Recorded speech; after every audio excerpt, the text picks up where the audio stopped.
Hello and welcome back to St. Vincent College in Latrobe, Pennsylvania, and Steelers Training Camp 2023. This is the wrap-up show presented by the UPMC Health Plan. I'm Mike Prisuta, joined by Craig Wolfley. We are wrapping up day 8 and on campus and practice number 6, and we kick off our coverage of the just completed practice by taking it down to field level here at St. Vincent College, where we are joined by center Mason Cole. Mason, thanks so much for taking a couple of minutes to visit with us.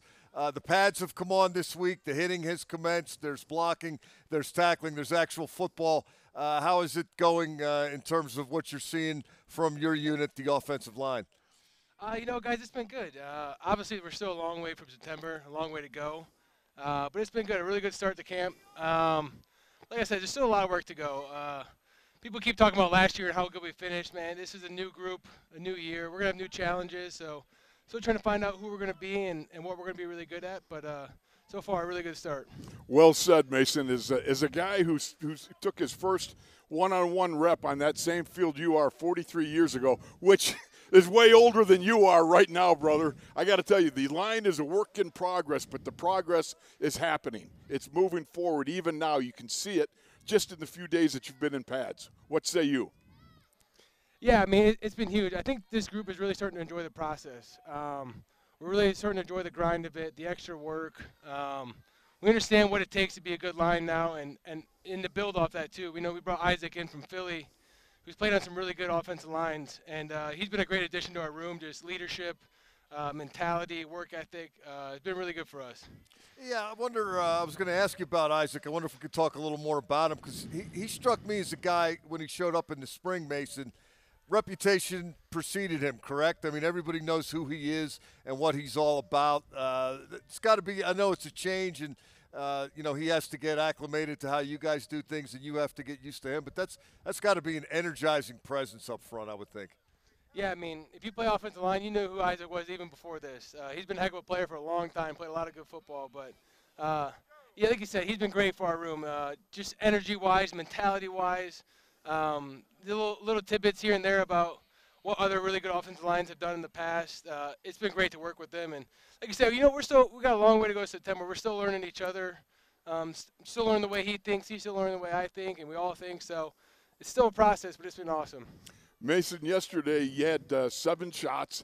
The first 2, Najee carries it in there right behind you guys, the big 3 in the inner triangle there. You guys pour it over the end zone. Do you think that Matt Canada is making some sort of statement about, hey, this is how we want to attack more, want to get them a little more downhill, get the bang going again? And I thought maybe he was just making a little bit of a statement there.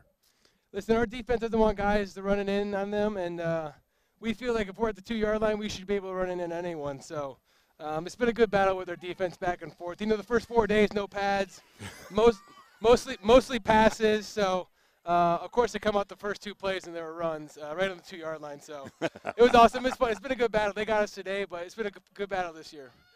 Mason, we had talked last year right around the time of the bye, and things weren't happening for the Steelers collectively. And you had said that the team was still looking for an identity offensively. It looked like you found one down the stretch when you went 7-2. Is the idea to try to forge the same identity this coming season, or do you think it might be a little different? What do you see happening in September and beyond? Yeah, obviously we really liked the way we ended. Schematically, how we were playing, just team football, we were playing really well. But I think each year you're looking to build on that. There's so much more improvement than what we were at the end of last year, and so we're really just looking to build on that and really lean on this group up front. It's great, Mason, because I'm looking at you got the thick neck. You don't have a 4-head, you got a 5-head. You look like a real offensive lineman, thank goodness. You represent well for the boys up here. But the fact of the matter is you also are the nerve center for all the calls. Is everybody checking in? Everybody feel good? The copacetic's on the same sort of wavelength? Yeah, man, we got a really smart group up front, so it's not always just me doing all the thinking. James and Isaac have been really good playing next to me, and we're just getting to learn to play each other and learn the way each other think. So it's just more continuity, so we can play faster and not have to think about what the other one's doing. We just know what they're doing. Mason, last thing I have for you.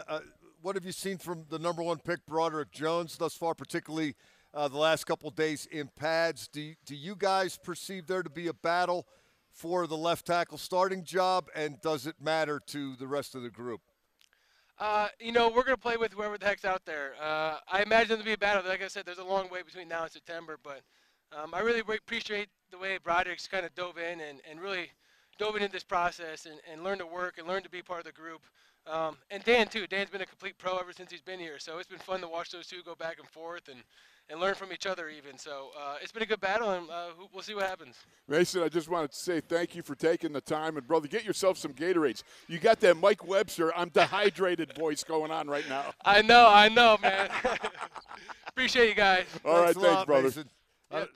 I don't know who enjoyed that more, you or him. Oh, I enjoyed Probably you. Oh, yeah. He's got to tolerate the old guy. When I saw the look on his face when I said 43 years ago, and I know he's going, wow, I'm not that old. No, that's when I took my first rep down on the field. Interesting, though, that we were sitting in these chairs a year ago and looking at the offensive line, Wolf, and wondering, okay, this maybe's going to take longer than we thought. True. That's very true. Seems like head of the game.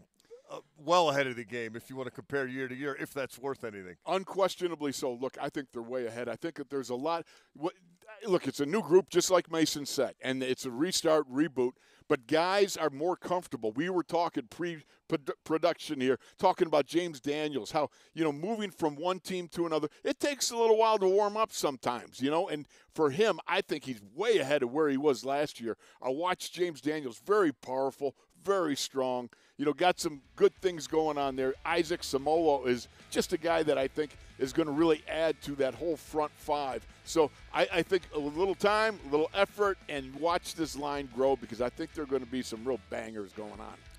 It's interesting. Some of us had a chance to speak with Broderick Jones briefly at lunchtime today. And yesterday, of course, was backs on backers. And a lot of people, myself included, really impressed with Darnell Washington besting T.J. Watt a couple of times. There was a winner and a loser in the backs on backers reps. And we even asked Broderick Jones, was that graded that way by the team? He said, yes, I did grade. I was very happy with it. It was only one day, but he was 2-0 against Watt. Then we asked Broderick Jones about offensive line, defensive line, one-on-one pass rush reps, and he said he doesn't score them. Now, I don't know if he was being politically correct, but he said it's really hard to get a gauge on, the accurate value of it, because you don't know if the quarterback had to step up. You don't know if he's holding the ball. You don't know if he's going to get flushed. A lot of different things can happen. So it's really hard to tell who won the rep. I just try to use my technique and get better and learn from it. He knows who won. That's inside. Deep inside. I'm sorry. But there's he was not beating his chest and I won this and I beat this guy. Exactly. But there are times when you truly, I can see that. But for the most part, for the most reps, you know who won or lost. It's inside. You know it. Between you and the other dude, there's a look, and you know. A couple of transactions today. The Steelers signing safety Trenton Thompson. He is 6'1", 195 pounds, former undrafted free agent out of San Diego State last season by the New York Football Giants. Wound up playing one game for the Giants in 2022. Also added cornerback Isaiah Dunn, 6 foot, 193 pounds. He was an undrafted free agent out of Oregon State, signed by the Jets in 2021, played 12 games with New York, and then 5 with Seattle last year. To make room for those guys on the roster, the Steelers waived injured running back Alfonso Graham. And Wolf, the sad note from yesterday, the worst fears were realized. Cornerback Corey Trice Jr. Placed on the reserve injured list. His season is over. Oh, man, that's a real hit, because that young man was acquitting himself well in the early stages of training camp. I thought so, too. Would have loved to seen him get to the preseason games and so forth, and grow upon the things that he's foundationally laid here in camp. And it's just, that's a tough situation for the young man. We pray for him. Godspeed. Get healthy, buddy.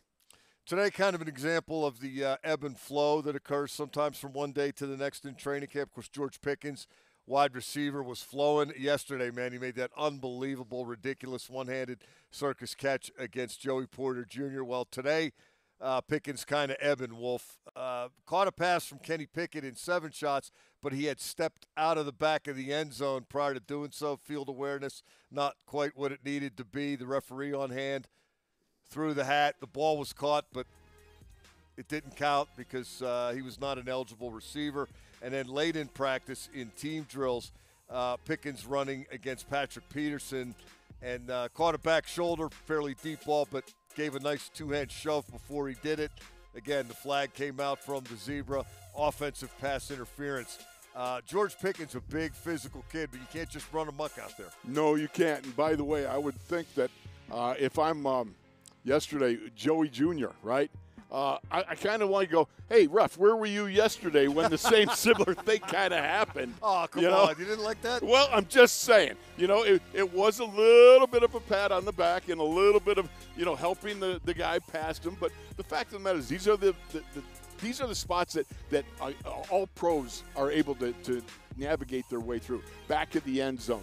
Not pushing, but, making sure that you're not letting that guy stay even with you as you come back to the ball. These are the things that separate the all-pro guys from the regular guys. They get it done like that.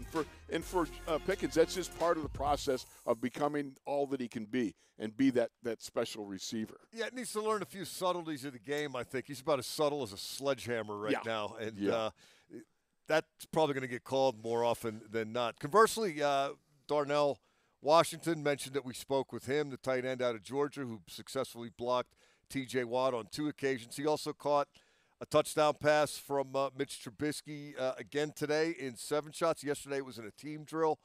Today it was a fade over safety Miles Kinnebrew. And Washington talked about his receiving ability. He said if he can just get to the end zone, he treats it like a rebound. And he old basketball player, just grab it off the glass. You box them out and use your body positioning, and it's nothing to it. No, it's really funny because the young man does so very well in moving in small spaces for such a large individual. But as the ball was released, I'm like, oh, that's incomplete. And all of a sudden he goes up 2 hands, the thing, like, okay, I'd like that. Yeah. That was nice because it was only where he could get it. Miles couldn't reach that high. He was up with 2 hands and able to pull it down. Yeah, sometimes they say, put it where nobody but your guy can get it. And that's with Pickens, you can put it where nobody but Pickens can, but that specific guy can get it. That's a good point by you because you know what? George Pickens will make that catch that everybody else doesn't make. Got the catch radius. Yes, he does. Defense won 7 shots, 5-2. They are leading 20-15 at this juncture of camp. No Minka Fitzpatrick and no DeMonte Casey again today. Casey dealing with a foot, and Minka Fitzpatrick has an excused absence. Another relatively interesting nugget from today's practice, Wolf. Elandon Roberts, who blew up backs on backers yesterday. He did not finish the practice, kind of a precautionary thing. Right. They were just treating him gingerly, Sure. He had very few reps today, and that meant that Mark Robinson got a lot of run with the number ones next to Cole Holcomb at inside linebacker. Yep. And we even saw the dime defense, which was Holcomb in the middle, Joey Porter Jr. and Levi Wallace outside, Patrick Peterson and Trey Norwood as the inside DBs, and the safeties were Keanu Neal and Kenny Robinson. And then Mark Robinson even got some reps with the ones as the lone linebacker in that 6 DBs look. So Mike Tomlin always says, next man up, one man's misfortune is another's opportunity. Mark Robinson getting some good looks out here. And I got it from more than one person, people in the know who say, this guy is showing up on the film in the final frame a whole lot. They're getting excited about the potential of what this guy might be able to achieve as long as he keeps progressing, keeps that humble workman-like attitude, keeps it going. And by the way, in that 7 shots, about the 3rd play or so, I believe it was Quan Alexander. I didn't so much as see him as I felt the hit. Yeah, they tried to run it again with Anthony McFarland. Schneike's Batman. I mean, shades of Vincenzo Williams. Vince Williams on a downhill bang. That was a downhill bang. Last but not least, we started talking to a center today. We'll finish talking about a center. Nate Herbig getting some reps with the second team at center. He had been playing right guard. He slid over today at times and was snapping the ball, and William Dunkel filled in at right guard.